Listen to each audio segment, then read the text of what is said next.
If you love to garden like I do, you know that one of the coolest things about gardening is seeds, planting seeds, finding seeds, shopping for seeds, ordering catalogs, seed catalogs, websites, all the things, colors, varieties, and we end up with a lot of seeds. I have a lot of seeds.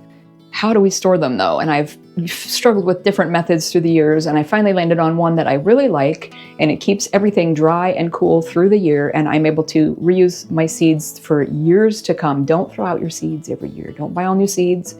They're good for a really long time, longer than you think, if you store them right. Let's check it out.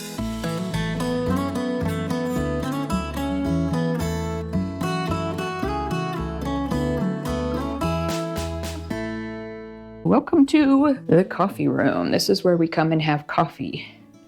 And there's my quilt fabric. This looks like a bench, doesn't it? But what's in it is what's important. This is where I keep my seeds, so they stay dry and somewhat cool, because the door's always closed in here. This room is fairly cold. But these right here, this is the mess of seeds that are things in bags that I've saved or bought in bulk. You can see I just have them wrapped up.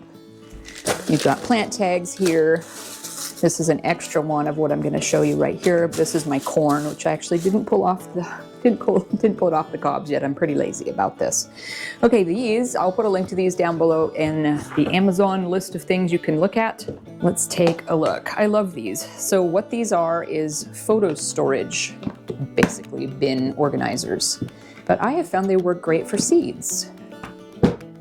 So you have, these are made to hold a 4x6 photo for storage. But if you label them, they work really well for seeds because they hold a decent amount. And again, anything that's an overage, I'll just put in there loose. But for the most part, I keep all of them in here, and they're alphabetized, so I can come right in here and find what I need. What I really like about this system is, also besides the fact that it's dry and safe and no moisture is going to get in here, you can come in here when you're getting ready to plant. And like today, I'm going out to the greenhouse to start some things, and I'm just going to come out here and pull the seeds that I need. And when I'm out in the garden, the same thing. You just pull the container. Like right now, I'm going to be doing just the early stuff in the greenhouse. So we're going to do broccoli and cabbage, cauliflower and Brussels sprouts. I think that's all I'm going to start with, is just these. But I just take these out to the garden or the greenhouse, and that way everything is contained and it's dry. Especially once I start planting outside, I'll take a bag with me and take my notes and a pen and whatever of these that I'm going to take out to plant. And then if you're outside, you can be planting in a row or whatever you're doing, and you've got your seeds in a nice dry container. And so there's no chance of them blowing away in the wind, because that's a thing. There's no chance of them getting wet or muddy, just in general dirty and wet.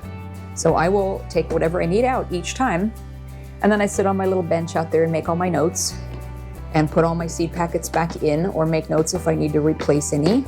And then within these, I have the seed, and I keep them kind of in order of date, which seeds are the oldest. And if you saw my short on how to plant old seeds, you can plant old seeds. But I'll use these little clips to just keep them closed up. But you can see these were packed for 2020. So those are the ones I need to use first, and then these are new packs that I haven't dipped into yet. So that's kind of my method. I just thought I'd show you really quick. And I'm going to take these out to the greenhouse right now, and you can see that in the next video, which will be linked right here. See you in the next video.